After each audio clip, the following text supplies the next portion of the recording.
Boa tarde, nossa reunião está começando a ser gravada a partir de agora. Nossa aula à distância do dia 3 de novembro de 2020. Vamos falar sobre o sistema renal, sistema renal hoje, é o que está programado pelo está colocado lá no CIGA, não houve motivo nenhum para mudança dessa ordem do assunto. O sistema renal é um pouco complicado. Ele, de fato, para a gente entender o sistema renal, como um bocado de coisa que ele tem visto, e não é questão só de bioquímica. Para poder entender direito, a gente tem que ver a anatomia, a fisiologia, ver como um todo. O funcionamento dele é muito dependente da própria anatomia dele. É algo muito dependente. Eu não vi como apresentar só a parte de metabolismo, parte de regulação hormonal. Ficaria uma coisa muito solta.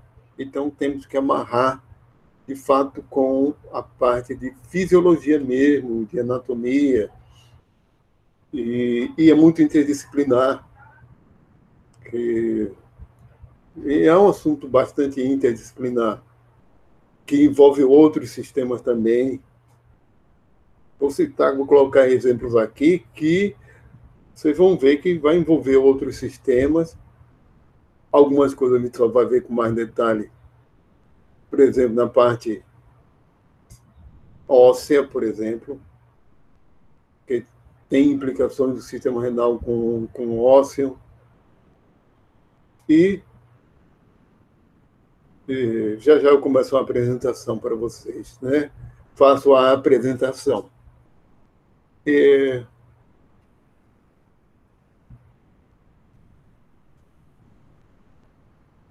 Começar a apresentar a tela inteira, compartilhar.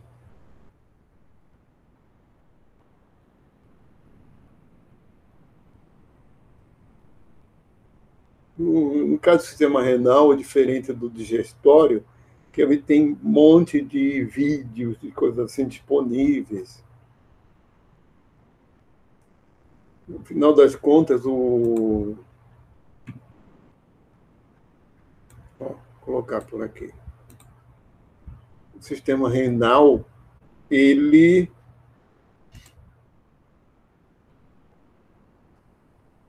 também tem muitas implicações clínicas. Né? Um monte de coisa pode acontecer, pode haver um monte de problemas clínicos, né, por parte do sistema renal, como de todos os vertebrados. Ele tem muitas implicações na fisiologia geral do organismo, né? Porque justamente ele interage com uma coisa muito importante, que é o sangue. Interage de forma muito intensa. Porque, considerando as proporções dele, então a perfusão sanguínea para ele é muito elevada, a taxa é muito alta. E por isso mesmo ele tem muitas implicações no controle do que está acontecendo no sangue, especialmente a homeostase. Então, a função renal envolve a filtração glomerular. Quando se pensa, para que serve o rinche? É para filtrar sangue. Isso é muito simplório mesmo. Meu professor de fisiologia, que deu fisiologia renal para a gente, sabe que ano foi isso? E isso tem coisa que eu me lembro. Isso foi em 1982. Professor de fisiologia que eu tive na época, eu me lembro bem dele, até porque depois disso, houve outras interações com a turma. Ele era Paulo Faltai. Que ele era paulistano, família de origem alemã. E depois ele dava, deu todo o assunto, etc., e ele disse assim mesmo: vocês acharam, dizer que os rins filtram sangue é muito, né? Diminui muita coisa, porque a função renal vai muito além disso. Filtrar sangue, entre aspas, é o de menos. Tem a filtração glomerular, que é essa filtração, mesmo com eliminação de produtos nitrogenados, e essa eliminação não é 100%, para manter esses produtos nitrogenados no nível tolerável no sangue. O normal não é 100% mesmo, mas ele regula a eritropoiese, que é a formação de eritrócitos, a partir do hormônio eritropoetina, que é produto dos rins. Regulação do cálcio e fósforo, também a partir da vitamina D e hormônios. Né? Regulação do volume extracelular pela regulação também contribui para a regulação da pressão arterial pelo volume e também não só o volume, como a pressão arterial. Elimina excesso de líquido ou retém para que haja, para que não tenha perda. Regulação do balanço de potássio, muito importante para o sistema muscular, especialmente para o cardíaco. Regulação da tonicidade do meio interno, afinal das contas, dos líquidos extracelulares. E a do equilíbrio ácido básico, ácido base.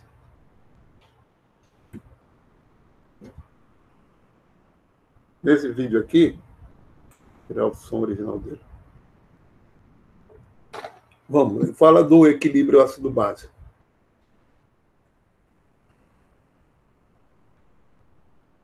Vamos colocar como nossa primeira apresentação, essa é uma coisa bem geral, que o sanguíneo, pegar sanguíneo, tem que variar de 7,35 a 7,45, perdão, no máximo.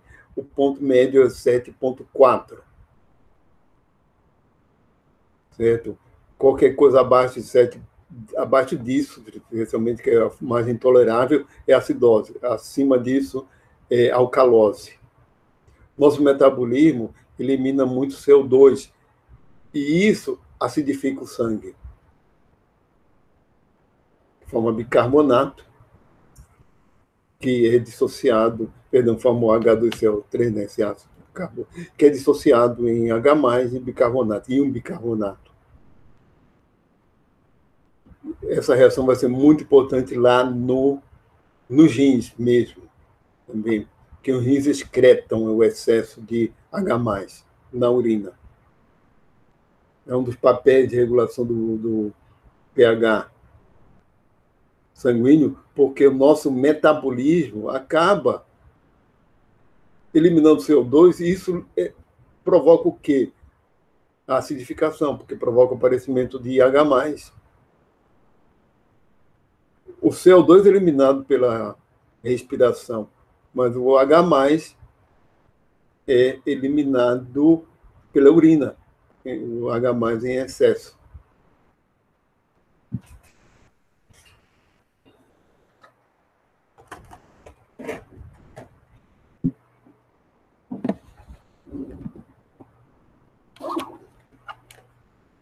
O H+ em excesso eliminado pela urina.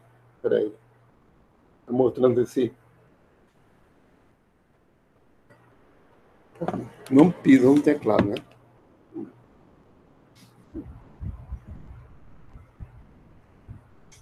Ó, CO2 na respiração.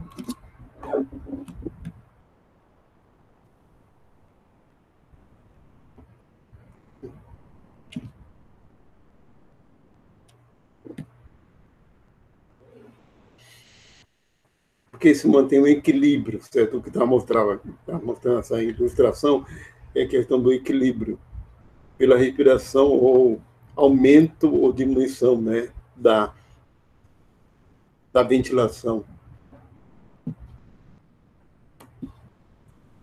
A parte papel dos pulmões nesse equilíbrio ácido-básico. E agora o renal. Né?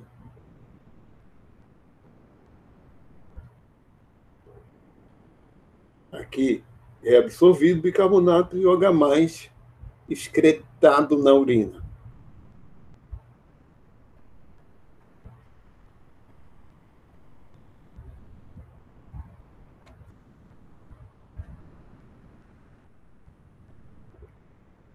Aí o néfron, a estrutura nós vamos ver já já, a arteríola aferente e aqui a eferente. Vamos ver que esses componentes aqui, que no final das contas, você pode ver que essas reações, a anidrase carbônica aqui, tem um trocador. Oh, peraí, dá uma pausa. É mais fácil para eu falar. Tem um trocador sódio H+, na membrana que fica virada para o lúmen, nesses túbulos, certo? Tem uma membrana que é virada para o lúmen, onde há o líquido filtrado, e que aqui vai se concentrar para formar a urina, e uma que está nessa porção, certo? Aqui é apical e aqui é basolateral, porque tem uma membrana, a membrana basal é aqui, que está em comunicação para o capilar sanguíneo. Esse aqui é ricamente denso em capilares sanguíneos. Aqui é uma parte arterial e aqui é a parte venosa, né? Capilares arteriais e aqui os venosos. A gente vai ver todos esses ramos aqui, o nome deles. Esses componentes, isso aqui é o néfron, certo? E aqui temos um trocador só de potássio. Aqui na apical, que bota próton, só de próton, perdão, que bota o próton H+ para o lado de fora e sódio para dentro, porque tem bomba só de potássio aqui dentro.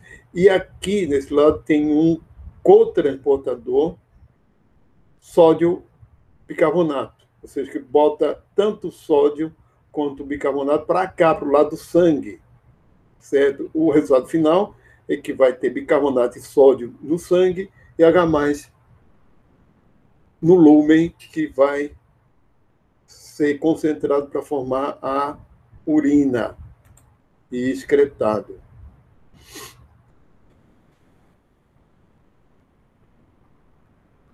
Ó, o bicarbonato para o sangue.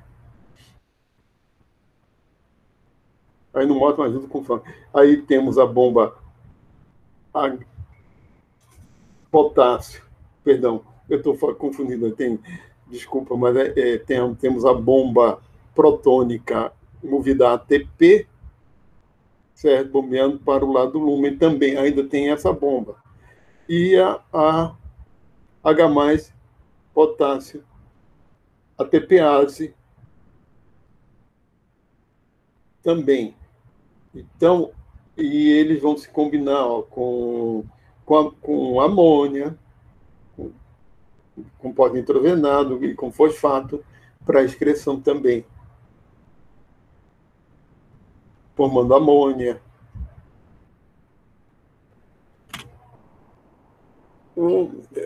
Eita, carência. Vai. Fica quieta aqui. Regulação pela pH do plasma, potássio, cloreto, aldosterona, angiotensina 2, mineral corticoides. Certo? Distúrbios. A acidose, quando a gente tem aumento da acidez, e a alcalose, quando tem aumento da alcalinidade, né? A quantidade de bases.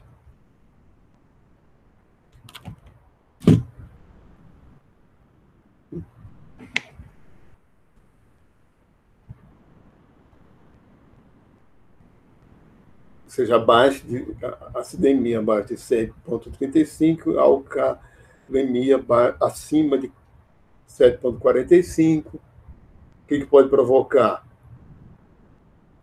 A parte aí do vídeo está falando o que pode provocar problemas respiratórios, metabólicos, que há uma produção excessiva de ácidos, congestão e problemas renais.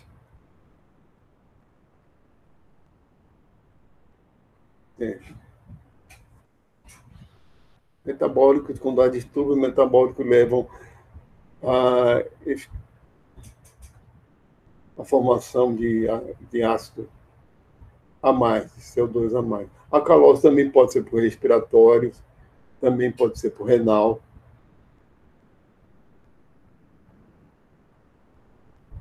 Excesso de perda de ácido. Podemos levar a alcalose, retenção de bicarbonato. Eu já vi que é o seguinte, nos próximos eu vou fazer excesso de ácido. Acho que sei qual é o problema aqui. Retenção de bicarbonato, ingestão de álcali, ingestão por intoxicação.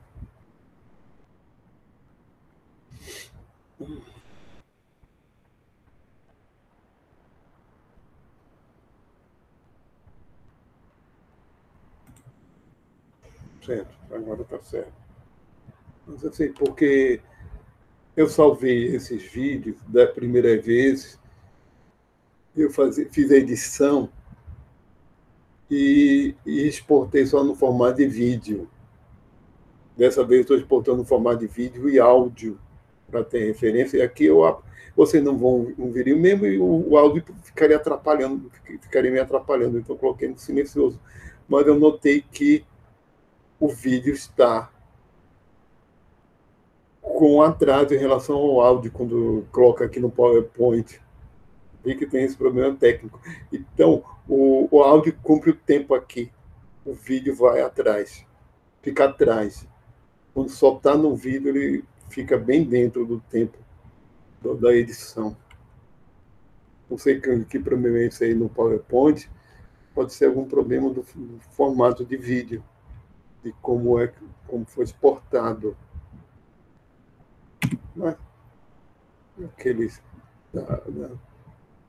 Bom, as funções renais, sendo específico agora dos rins. Vamos ser específicos para o rim.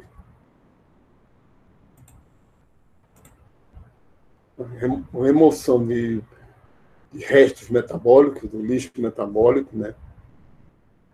Para excreção, funções dos rins. Aí mostra a artéria renal e a veia renal.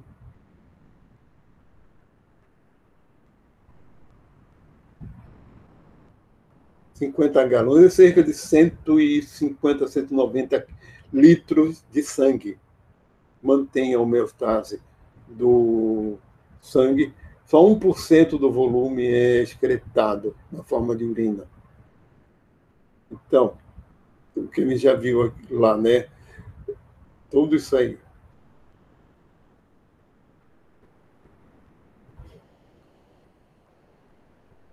Sim, aqui é a unidade funcional do rim.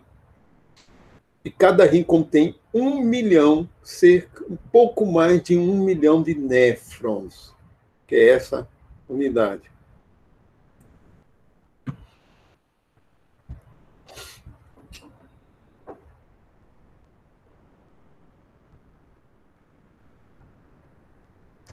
E tem a cápsula de Bowman e os túbulos renais e o ducto coletor.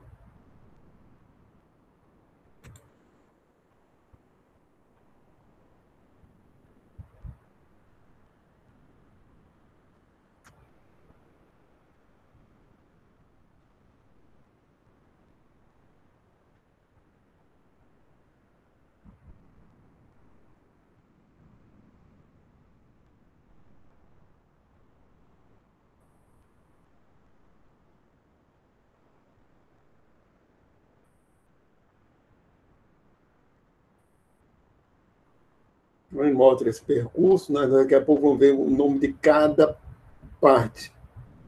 Vamos ver mais detalhadamente. Porque nesse vídeo está repetindo algumas coisas da vídeo anterior, mas a urina vai se concentrar e encaminhada por aqui, pelo ducto coletor. Em vermelho, os hormônios que aumentam a pressão sanguínea e em verde, os que diminuem. Então, a vasopressina, esses hormônios que atuam diretamente no sistema renal, atuam mais nessa região aqui que nós vamos ver. Certo? A vasopressina provoca uma retenção de água e por isso aumenta a pressão sanguínea. A aldosterona também, só que um tipo celular diferente que ela atua. Então, nessa região aí, da região terminal, entre a região terminal e um pedaço do ducto coletor. Bota sódio e água de volta para o sangue. A renina, que é um hormônio do próprio rim, o que ela vai provocar vai gerar a transformação de uma proteína precursora em angiotensina 2, que é uma vasoconstritora de vaso sanguíneo, né? Que também contribui para a liberação de vasopressina, aldosterona e gera a sensação de sede, porque é sinal também atrial, perdão, porque nessa situação é sinal de falta de água. Está retendo água, porque começa a faltar água para o organismo, então provoca a angiotensina 2, acaba estimulando o hipotálamo a gerar aquilo que eu me chamo de sensação de sede, que é para o animal ir tomar água, certo? E melhorar a sua hidratação. E tem o peptídeo natriurético atrial, que é o oposto, que ele é um vasodilatador, que é para reduzir a pressão, o volume de diminuir, provoca a vasodilatação e aumenta a filtração glomerular, que entra mais sangue e contribui para eliminar a água e inibe a liberação de renina e de aldosterona e inibe a reabsorção de sódio.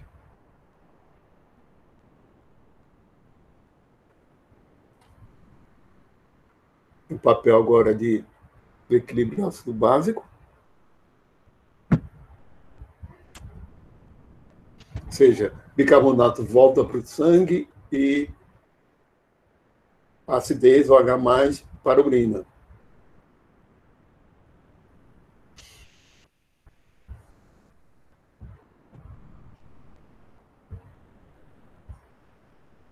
Na tradução, eles colocaram balanço ácido básico. Uma tradução literal, que em inglês, ao invés de chamarem equilíbrio, eles chamam balance. Literalmente é balanço.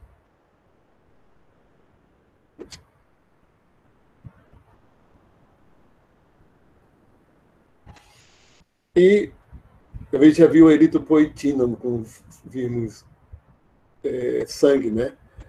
Que os rins liberam eritropoetina que estimulam eritropoese, que é a formação de células, os glóbulos vermelhos, né, dos eritrócitos, porque eles têm como verificar que é uma deficiência. Eles têm sensores, digamos assim, entre células que verificam a contagem de eritrócitos que passam pelo néfron. que a contagem normal é de 5 milhões por microlitro. Se há uma queda, hipoxemia, deficiência de oxigênio, que estimula a liberação de eritropoetina.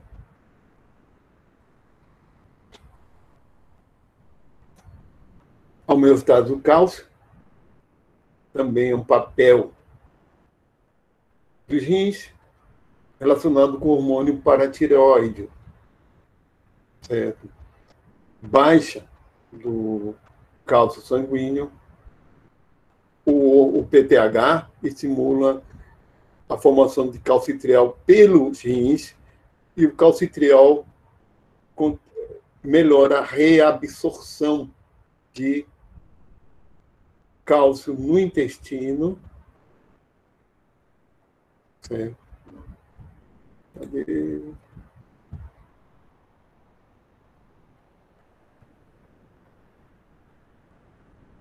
Pronto, esse foi todo. Já. Aqui, a anatomia geral do sistema. Temos rim direito, esquerdo, ureter, direito, esquerdo, a bexiga, próstata, para ver mais para situar. Acho que agora, pronto. Aqui as regiões do rim. Isso é bastante importante em termos do funcionamento dele. Nós temos aqui a medula e aqui o córtex. Não sei se outra mais detalhada, né? Temos aqui a artéria renal e aqui a saída do sangue, que é a veia renal. Pelvis e ureter, cápsula fibrosa que envolve todo o rim. Aqui tem a artéria arqueada, interna artéria infolubular, a medula, papila renal, essa estrutura assim, que os ductos coletores se encaminham para depois se juntar aqui formando o ureter. E nessa porção aqui, o néfron, olha, o néfron, ele ocupa o córtex e a medula, mas os glomérulos, certo? Ou cápsula de Bowman, estão no córtex. Aquela cápsula em que ocorre a filtração, elas estão localizadas no córtex, com essa figura. Pronto, aqui o néfron. Então, aqui, nessa parte aqui dividida, nós temos o córtex. Vamos ver se a figura aqui está melhor. Não, porque a figura não mostra, a outra não mostra córtex e medula. Mas essa linha divide o córtex da medula. Então, a gente tem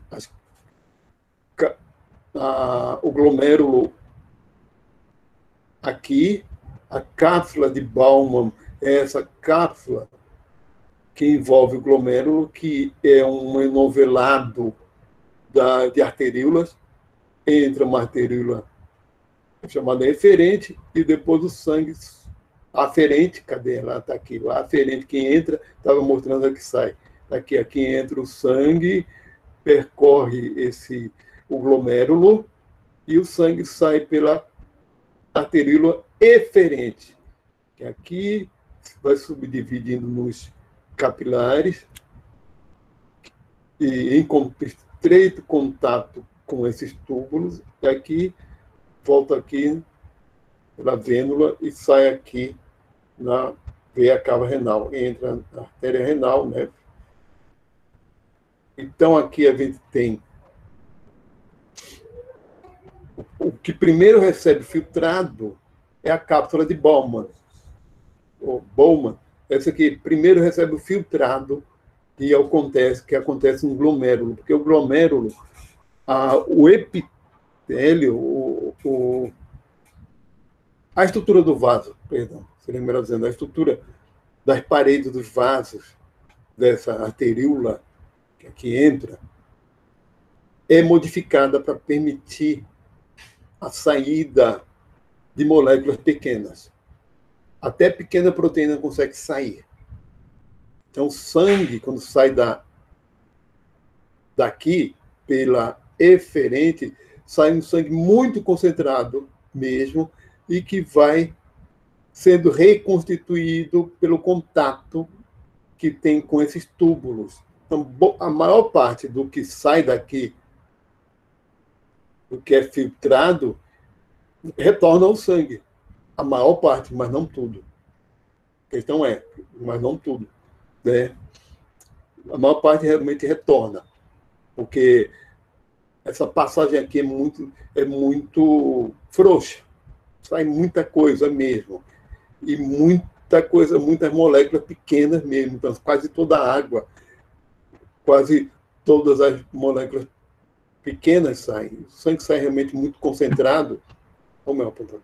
Cadê? Está aqui. E depois é reconstituído. Então, a maior parte do trabalho do néfron, dessa estrutura funcional do rim, é reconstituir o sangue. Só que os rins não só servem para isso. Filtrar e depois reconstituir o sangue. Como ele tem um contato tão íntimo com o sangue, e um volume sanguíneo que passa por ele é tão grande, que acontecem muitos processos regulatórios também aqui. Como a gente viu, todo aquilo ali é por conta de que existem regiões que têm diferenças, né? Que, especialmente na parte aqui final, mas aqui ele tem o túbulo contornado proximal, que eles chamam só de túbulo proximal, isso aqui, porque ele é meio enovelado, ele dá muitas voltas.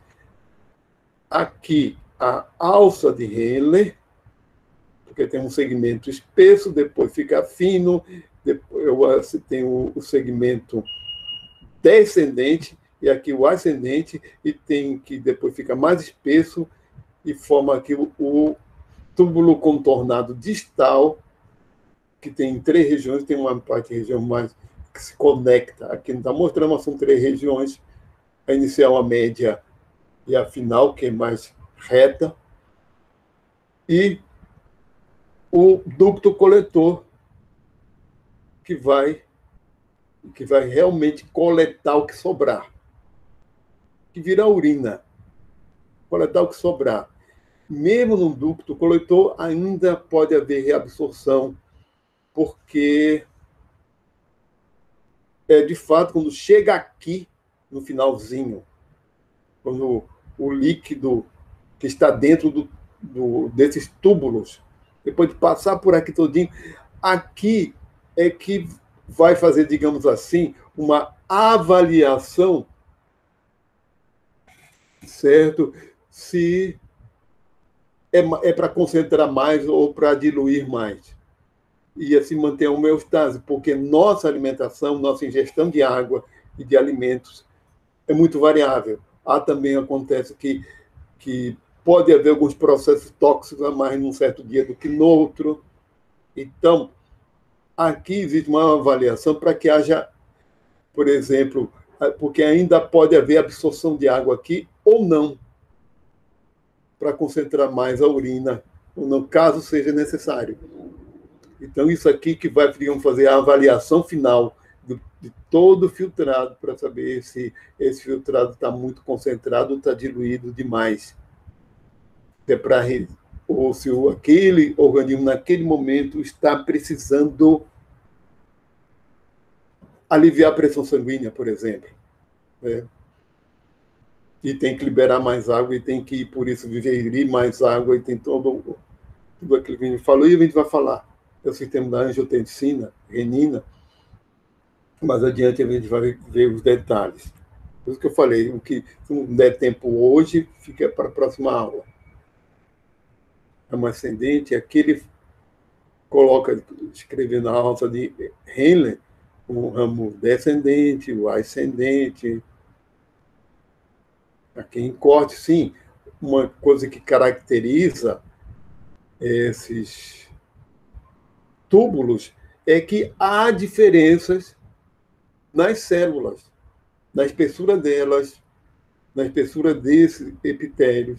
E essas células têm diferenças quanto à permeabilidade e à impermeabilidade que elas têm. Então, há uma reabsorção seletiva de acordo com a região. Essa figura eu coloquei mais para ver, porque ela tem falando da pressão. Existe uma pressão hidrostática sanguínea glomerular, que é a da entrada capsular. Essa diferença de pressão, vocês podem ver que a pressão aqui interna é maior do que a capsular. Então, o sangue tende a sair daqui de dentro. O glomérulo está sob pressão. Tem uma pressão coloidosmótica, certo? Aqui no espaço capsular, a cápsula de Bowman, aqui, e o glomérulo, o que acontece? O sangue tende, por causa dessa diferença de pressão, a sair daqui. E como essa parede da arteríola é uma parede modificada para justamente para que saia as coisas de dentro do sangue, o que fica as moléculas pequenas, água e outras moléculas pequenas, íons, saem até algumas proteínas pequenas, para vocês terem uma ideia. E vai ser tudo coletado aqui pelo túbulo proximal, né? O contornado proximal, que ele começa por aqui e aqui está o líquido, está bastante concentrado. O papel restante vai ser todo reabsorver o que saiu. Mas, como falei para vocês, reabsorve, mas não é 100%, senão não adiantaria nada. Uma das coisas que tende a não ser reabsorvida é o H+, e vai para a urina. Nossa urina, eu não me lembro agora o pH, mas a urina é ácida. O pH normal da urina, não me lembro agora o pH. Nada como quando minha filha era criança, anos atrás. Isso é coisa de 15 anos atrás, viu? Eu dizia assim, quando ela tinha uma dúvida, eu também, consulta o oráculo. Consulta o oráculo.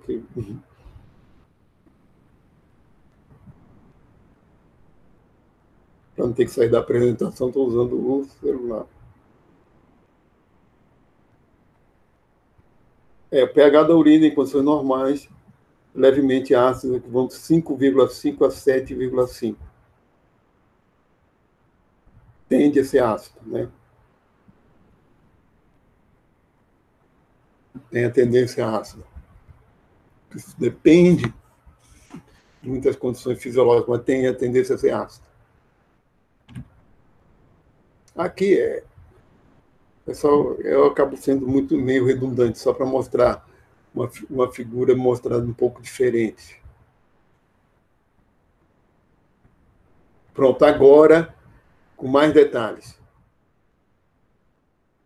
Certo? Aqui o glomérulo e aqui a cápsula de Bowman. Certo? E aqui um corte mostrando a ultraestrutura da arteríola, ou desse vaso sanguíneo aqui de dentro. Aqui o sangue entra e aqui sai. E ele em corte, você pode ver que isso é proporção de capilar mesmo, são capilares. São arteríolas. Olha aqui, isso aqui é um glóbulo vermelho. Então, temos o endotélio, a célula endotelial, e aqui mesanglial, essa estrutura, o epitélio parietal, aqui, a matriz mesanglial, formada de colágeno, de moléculas como colágeno para formar a estrutura. E essa membrana aqui, ela é modificada. Ela tem duas coisas que um arteriola normal não tem. Esses poros, que são chamados fenestra, que já vi texto em português chamado de fenestra mesmo, que aqui está em latim, o inglês eles chamam em latim, que fenestra é, ou trae. No latim clássico parece que fenestra é. Esse A é pronunciado. Significa janela, é janela mesmo, fenestra. E que em francês é fenêtre, janela em francês. Finestra em italiano. Então,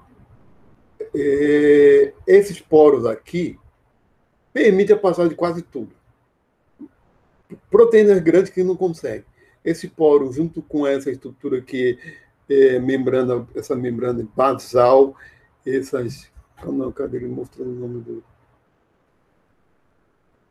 Que tem uma estrutura aqui que são esses. Que não está aparecendo para mim o nome, esqueci.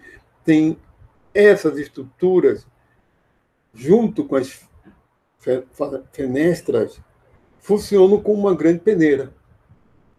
Isso aqui é de suporte.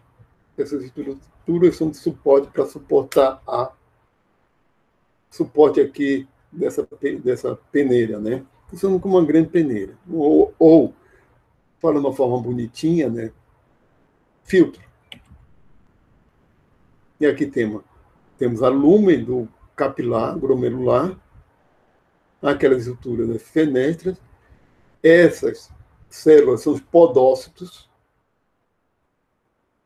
E aqui o espaço de Bowman, né, da cápsula de Bowman, que recebe o filtrado. A primeira parte ao receber o filtrado. Funciona realmente fisicamente como um filtro. Não deixa passar proteínas grandes nem células, mas deixam passar até algumas proteínas pequenas. Aqui, outra figura sobre aquelas estruturas. Vamos lá.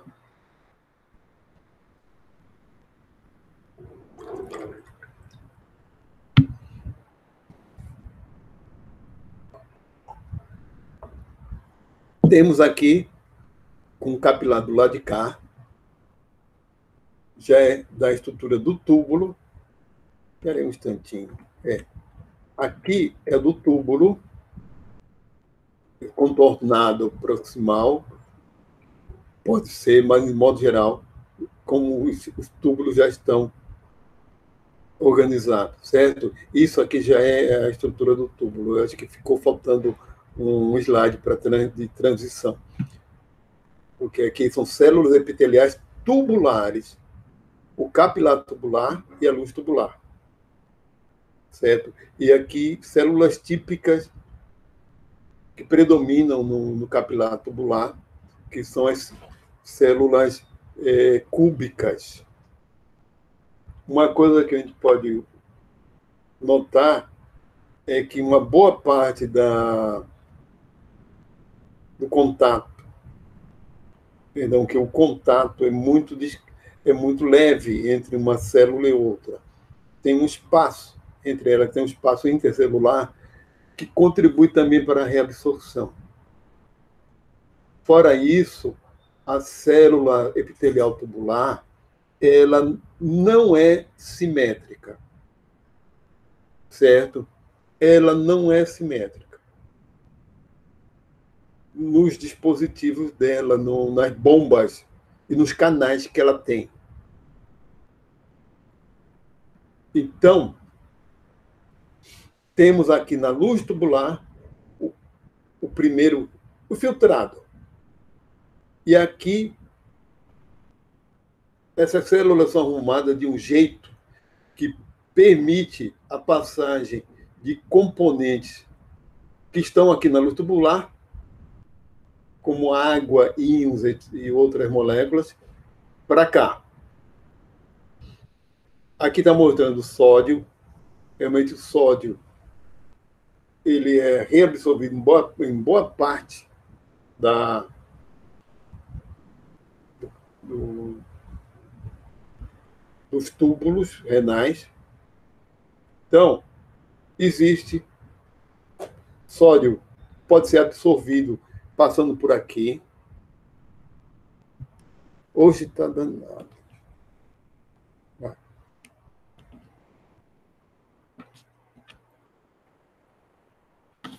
Repara não, mas essa aqui é outra. Não é aquela mesma da... Vai. Essa é outra gata. Só tem 5 gatos aqui em casa. Tem um ali que está deitado. O macho. É tudo castrado. Senão... Vamos lá. Porque juntou a de que a gente tem com a da minha filha, que está aqui em casa. Vamos lá, de que eu me atrapalho. Então, a orientação dessas bombas a gente vai ver direito. Mas é uma orientação que faz com que haja bombeamento e passagem de sódio para o sangue e potássio também. Certo? Vocês estão vendo aqui, que não está mostrando nessa figura, não, mas o potássio também vai para o sangue. O prótons, H+, é que tende a serem bombeados de volta para a luz tubular. Porque essa bomba aqui é a sódio potássio, a TPase, certo? Que bombeia 3 sódios, 3 íons sódio, e para fora e 2 potássios para dentro. E o potássio é bombeado também por uma outra bomba para cá, para fora. O resultado final das contas é que as células epiteliais tubulares ficam com carga negativa. Certo? E junto com o sódio vão outras moléculas associadas em cotransporte.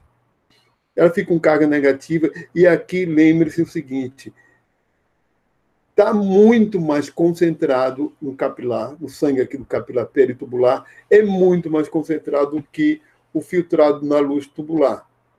Tem muito menos sódio aqui do que aqui. E assim vai também a tendência por osmose a retornar aqui. Aqui tem muito mais água na luz tubular do que dentro do sangue, que está muito concentrado. Então, tem a tendência da água ir junto também, por onde permitir. Nem todo túbulo renal permite passagem de água. Mas, por exemplo, no proximal, que é a primeira parte, permite. Certo? Vamos lá. Estrutura e funções do néfron.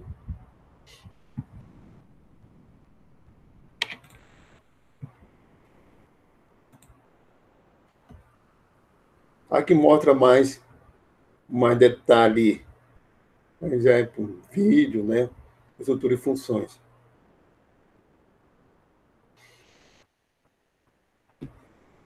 Vídeo com animação sempre ajuda um pouquinho.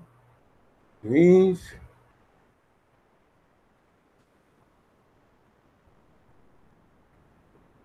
O córtex é medula.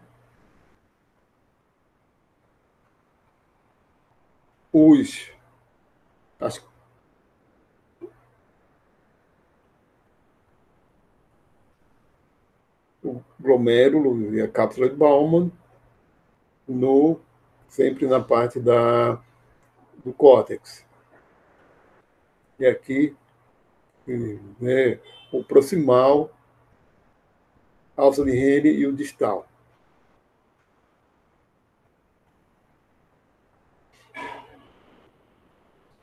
E aqui a descendente, a alça e a descendente e a ascendente.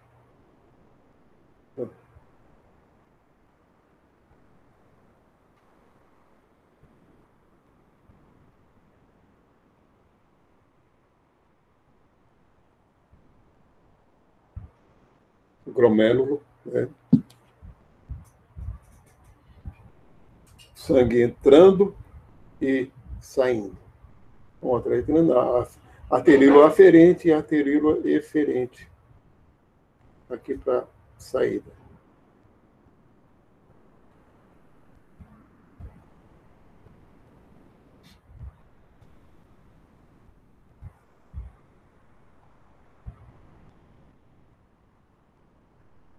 Proximal, né? Primeira linha de frente. Aquelas são células em escovas que ficam em contato com o lúmen e com o filtrado, em microvelocidade, né? Para aumentar a superfície de contato. Alço de Henle.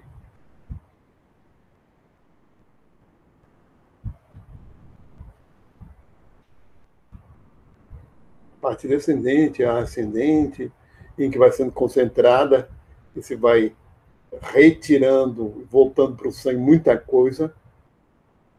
A distal, que é mais curta, e o tubo coletor. Coloca o tubo coletor, colocou aí.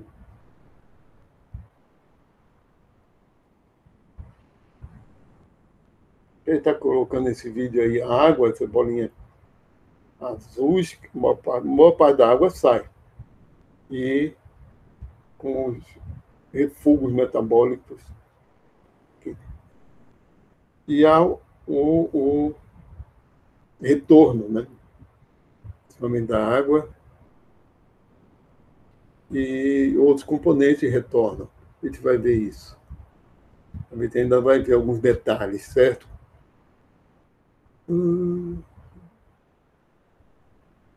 Que usa a palavra detalhe de uma forma errônea, mas a gente ainda vai ver as minúcias. Fluido intersticial.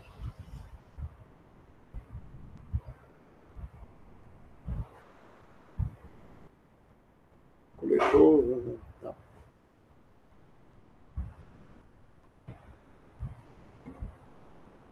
Para variar, não digo. Ó, que aqui a concentração. Aqui nesse vídeo ele só mostra que encaminha para a bexiga, para.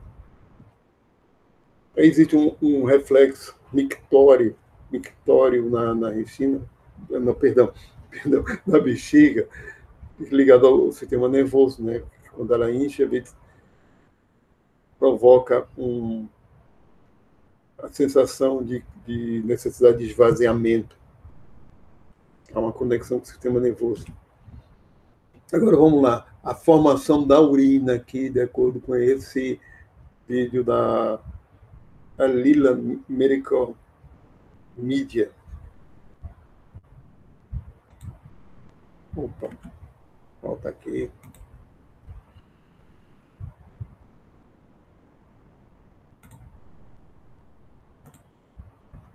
Então, a formação da urina.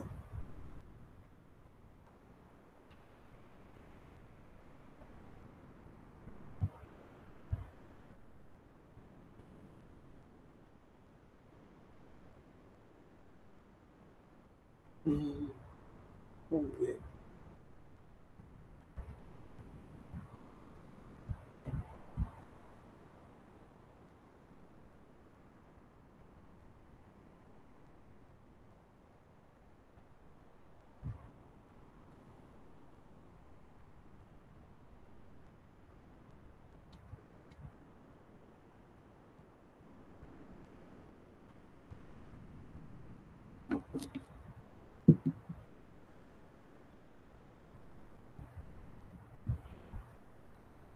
Aí o néfron de novo, vocês estão vendo um bocado de verde, isso aí, mas tudo bem. Nesse vídeo ele mostra mais detalhes do que acontece nos túbulos renais.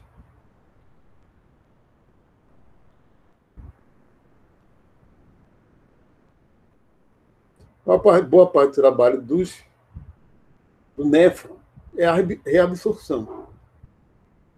A filtração glomerular acontece aqui, né, na cápsula de Bowman.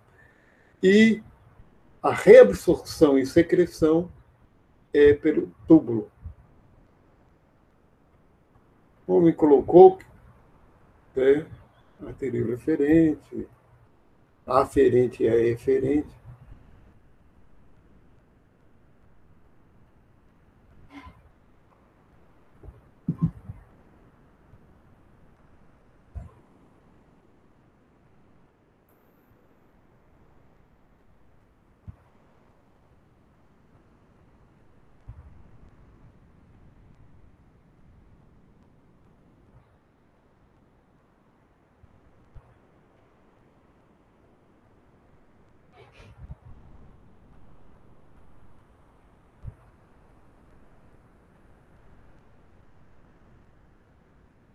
Certo? Primeiro filtrado é bastante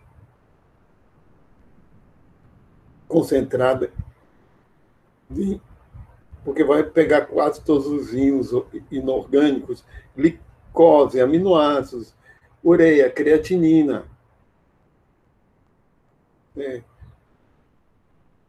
E vai glicose e outros monossacarídeos que tiver no sangue também. A taxa de filtração glomerular, que eu vou mostrar a seguir,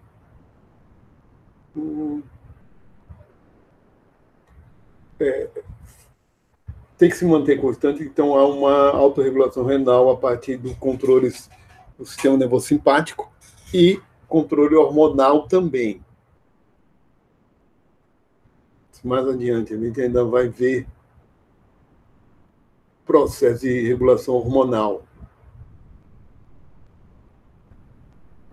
Por enquanto, a gente está vendo uma coisa mais superficial. Então, o volume de filtrado nas mulheres é 150 litros por dia, em média, e no homem, 180 litros de filtrado por dia. É a urina 1% disso. 99% do filtrado inicial é reabsorvido no sangue. Como falei para vocês, não é, especialmente porque sai tudo, água, glicose, aminoácidos, então tudo tem que voltar. Íons. Realmente só uma pequena parte é excretado. Então, o túbulo contornado proximal, mostrando aquela estrutura das células, em que permite uma reabsorção seletiva.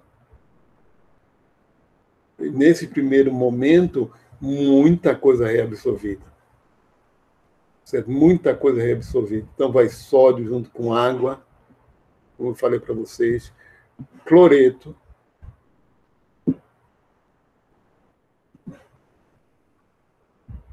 e realmente a célula fica com um baixo nível de sódio, porque tem uma célula, tem a bomba sódio e potássio que direciona o sódio do sangue.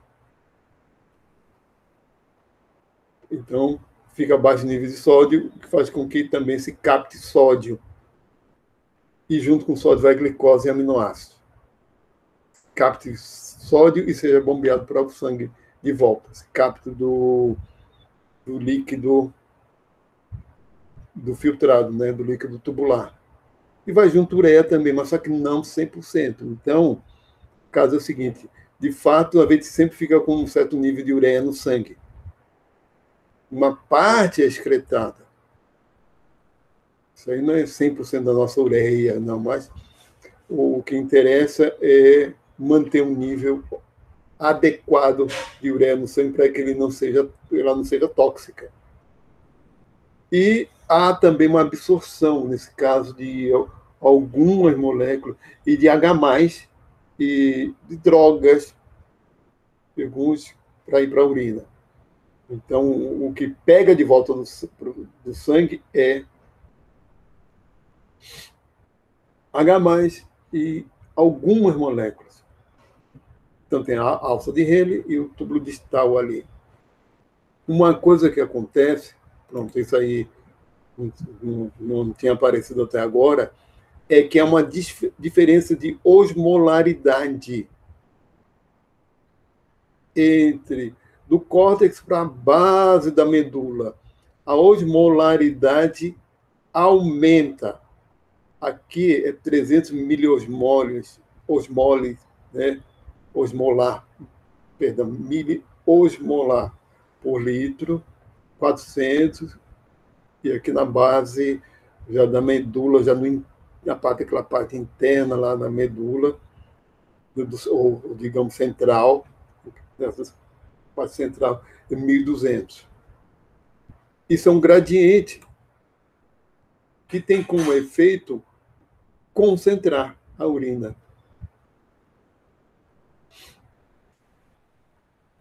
Vai haver uma saída em proporções diferentes para retornar ao sangue.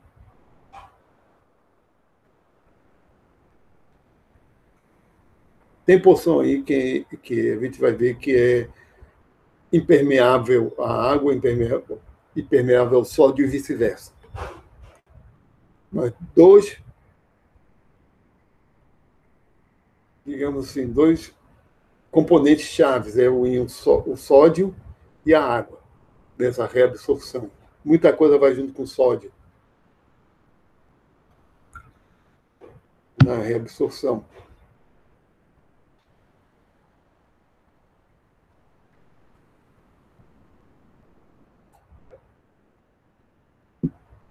É onde age a aldosterona e o hormônio paratireoide.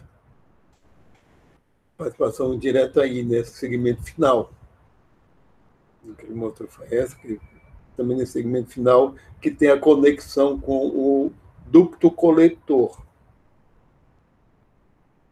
Isso que eu falei para vocês que não dá para entender como funciona o sistema renal sem ver a anatomia, a ultraestrutura dele. Isso é uma coisa relacionada à ultraestrutura dele. Ainda pode haver absorção de água no ducto coletor, certo? Mas, se tiver a presença do ADH, que é um hormônio antidiurético, diminui essa reabsorção. A urina fica mais concentrada. A presença do hormônio antidiurético faz isso. Ele atua aqui no ducto coletor.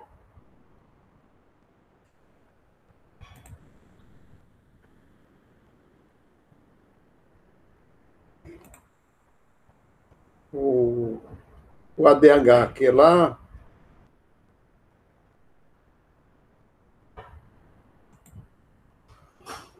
acho que é só esse o finalzinho desse vídeo mesmo. Pronto. Aqui mostrando o epitélio do túbulo proximal, epitélio cúbico simples, com essa borda em escova, aqui voltado para a luz do túbulo. E aqui a membrana basal. Então, membrana celular, que é conectada à parte basal, e aqui é que é virada. Então, existe uma polarização para que haja esse movimento seletivo desses componentes. Como, por exemplo, há um movimento seletivo do sódio daqui de dentro e da água para o capilar. Aqui, estão vendo isso aqui é o túbulo e aqui são capilares. E aqui túbulo ao redor dos túbulos. O túbulo distal também tem um epitélio cúbico simples. E a alça de Henle tem um epitélio bastante delgado. Esse é o epitélio. Aqui o ducto coletor. E aqui dá a alça de Henle, aqui capilar, e aqui uma parte capilar.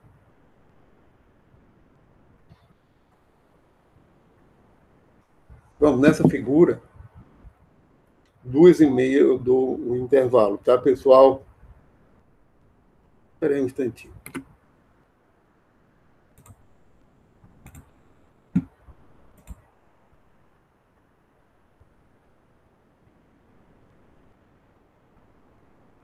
Professor, como se chama aquelas células que estavam mostrando no vídeo que ficam entre os capilares sanguíneos e o lumen renal?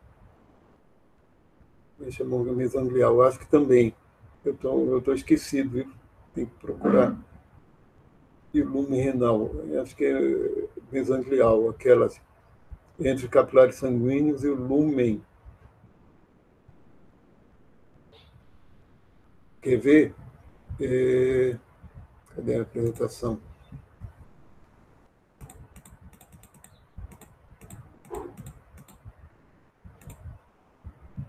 A mesanglial são essas aqui.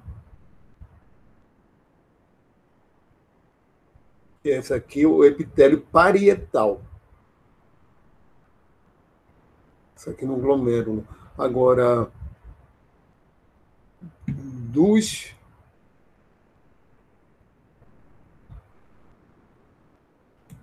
Quero ver uma figura aqui.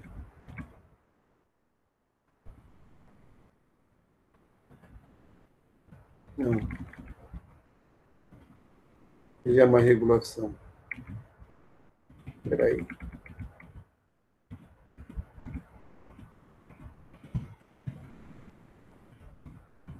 Não, que com...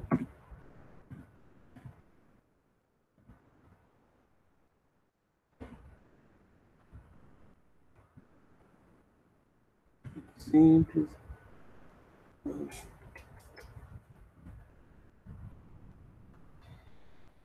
Aqui. Aqui essa figura mostra esse gradiente osmótico que existe. Aqui ele mostrou que essa área aqui é impermeável a ureia e água, o que está reto, tá linha reta, justamente aqui, nessa porção ascendente, nesse túbulo, o túbulo ascendente aqui, essa porção que é o ramo espesso, mas não é a sódio e cloro. Sódio e cloro, mas aqui é a água. Esses locais que são impermeáveis à água permitem uma maior concentração da água da urina porque a urina aqui não há necessidade também, porque aqui já está de osmolaridade baixa, mas porque a urina ela é muito pouco diluída em comparação aos líquidos extracelulares, ela é muito líquida. Então, ela tem uma tendência à saída de água, a perder água. Vocês podem notar o seguinte, o ducto coletor que está aqui, ele está dizendo que é permeável a ureia e água. Não. Depende. Se tiver ADH, não. Bloqueia essa permeabilidade, que é o hormônio antidiurético. Certo? Que é o para... Perdão, é o contrário. É o contrário. É para saída de água mesmo, que é para concentrar mais a urina. Desculpa. É o contrário. Com o ADH, que é um antidiurético, realmente tem que tirar mais água da urina. E sem ele, ela fica impermeável à água. Essa região aqui, do ducto coletor, certo? Permite que se concentre mais a urina ou não, certo? Com hormônio antidiurético, ela fica permeável à água, porque está precisando retirar, o organismo está precisando de mais água e está querendo evitar perda de água. Então, sai água. Sem ele, não sai. Sem a ação do hormônio antidiurético aqui, não sai água, ela vai para a urina. Certo? O que essa figura mostra? É melhor eu falar aqui em texto mesmo. Tem essas duas primeiras figuras e depois eu volto para ela. Tá? Eu vou fazer uma explicação agora em termos dessa sequência. Primeiro, do túbulo contornado proximal. Como eu falar, 60% da reabsorção é nele.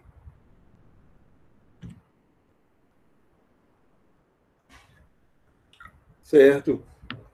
O epitélio tem carregadores na superfície do lúmen, que é a membrana plasmática apical, como antiportadora de H+, que bota H+ para o lúmen e sódio para dentro. Certo? Para dentro da célula. Que tira sódio, em outra palavra, tira sódio do filtrado e bota para dentro da célula. E joga H+ para o filtrado. Faz essa troca. Na membrana plasmática basolateral do outro lado, a que fica em contato com a membrana basal, que vai ter contato com o capilar sanguíneo. Aí temos uma sódio-potássio ATPase, que joga para o lado do sangue 3 sódio e bota 2 potássio para dentro. E ainda mais tem uma bomba de potássio que bota potássio para fora. Então, porque o que acontece? Sai 3 sódio e entra 2 potássio. Carga negativa, está saindo mais carga positiva do que carga positiva entrando. Mas, além do mais, ainda tem uma bomba de potássio jogando potássio para o lado de fora. O resultado é que a célula é negativa. E temos que, além de se estar tirando sódio do lúmen do filtrado, está se jogando sódio para o lado oposto. Então, se tira sódio de lá e joga para o lado oposto. E junto com o sódio, vão cotransportado a glicose, vai junto ao aminoácido, sulfato, ânions orgânico e entra água também. Por causa da diferença da pressão osmótica. Atravessa a água também. No caso do bicarbonato, como há esse gradiente de sódio, certo? Na membrana plasmática, o gradiente de sódio também contribui para a entrada do bicarbonato, mas na membrana plasmática tem uma anhidrase carbônica que reage do filtrado H+ com HCO3, formando HCO3-, botou aqui, né, que é um bicarbonato. Então, a carguinha negativa. Formando H2CO3, que entra na célula e a reação oposta acontece, né? Essas reações são reversíveis, certo? Que o H2CO3 forma água e CO2, certo? E o CO2 entra na célula, tem a anidrase carbônica citosólica, que promove essas reações ao inverso, e o próton retorna ao lúmen, porque tem a antiportadora, né? O próton que é formado aqui dentro vai para o lúmen, que vai sair na urina, no final das contas, né? E o bicarbonato daqui formado para o sangue, porque no lado da basolateral tem uma bomba que é um cotransportador sódio-bicarbonato, que ao jogar o sódio para o lado do sangue, joga bicarbonato também. Então, vocês podem ver que essa assimetria é para justamente retornar de forma seletiva o que é para retornar para o sangue e o que é para ficar na urina. Nesse primeiro momento aqui, é especialmente o H+.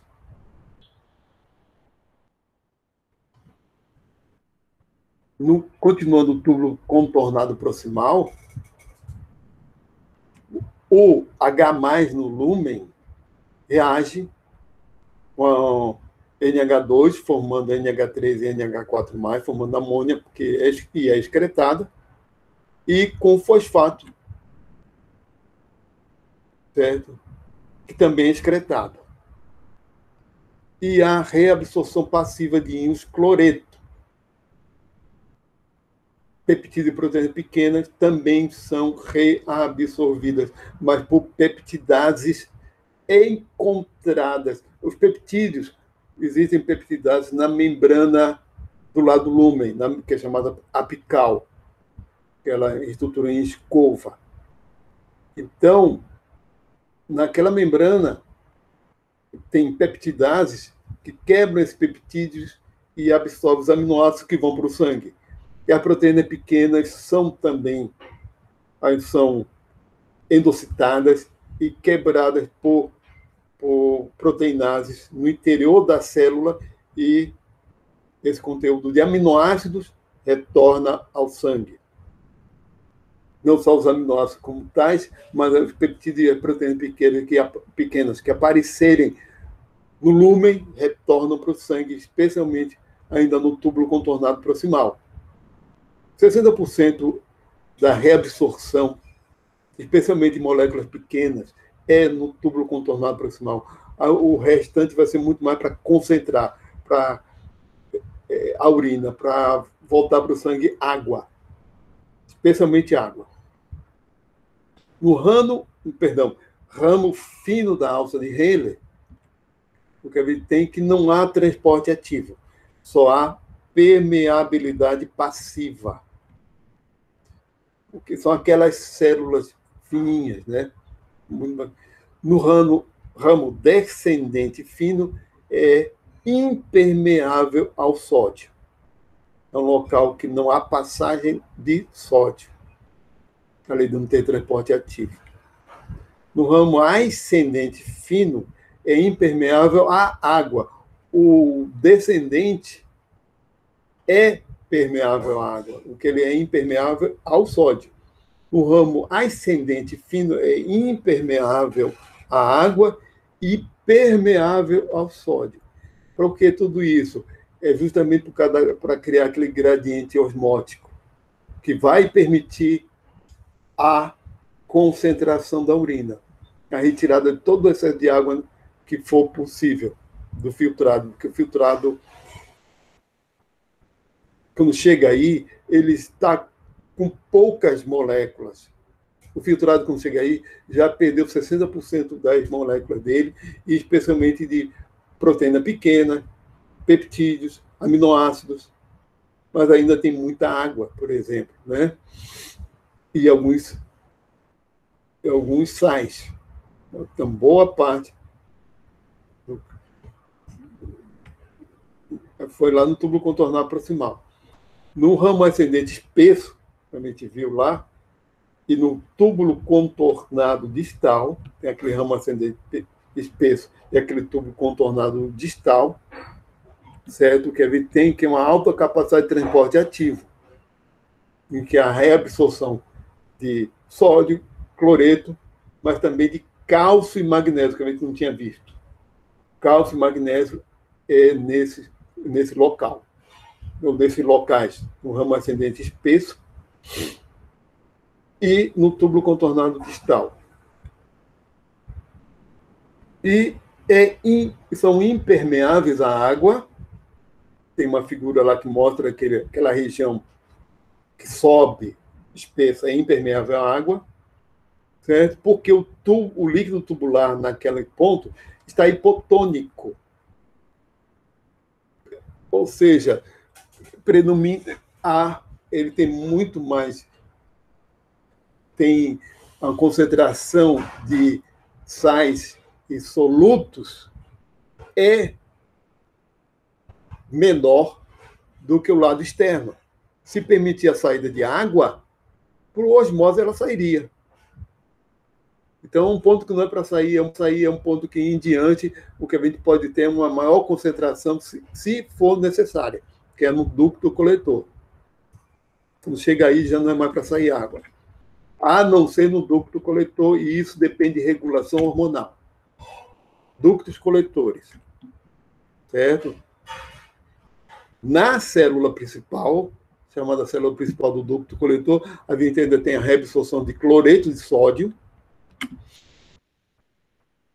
e tanto o o distal quanto o ducto coletor, o que nós temos é o controle da taxa final de reabsorção.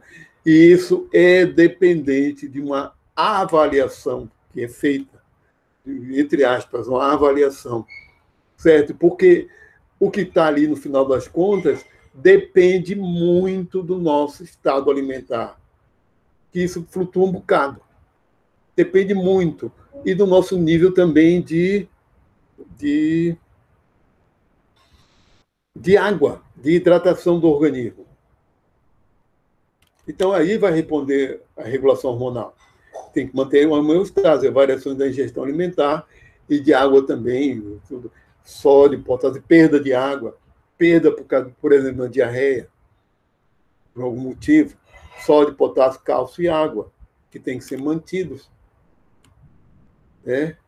A ação da aldosterona, peptídeo natriurético atrial, a aldosterona leva a retenção de água e esse peptídeo natriurético atrial leva a liberação de água. Ele é diurético.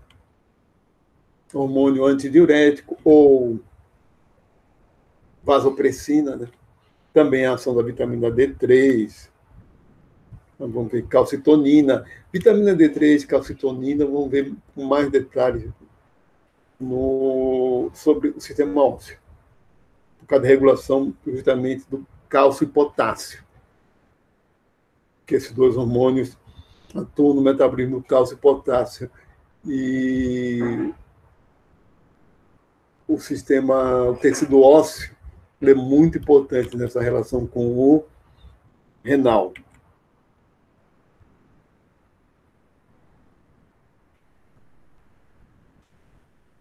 Repetir aqui, antidiurético, desculpa, ADH, vasopressina, né? O antidiurético. Controle hormonal. Olha, a partir daqui vai ter controle hormonal, o que a gente tem pela frente. 2 lados de controle hormonal, aqui um local, esse aqui é diurético, e uma parte que é meio longa, eu reconheço, que é esse aqui, sistema renina, angiotensina, aldosterona. Por isso que eu disse que, se não der tempo, a gente pode usar a aula que vem. Isso aqui, diurese, diferentes classes de diuréticos. Eu vou dar um intervalo agora, pessoal. Intervalo.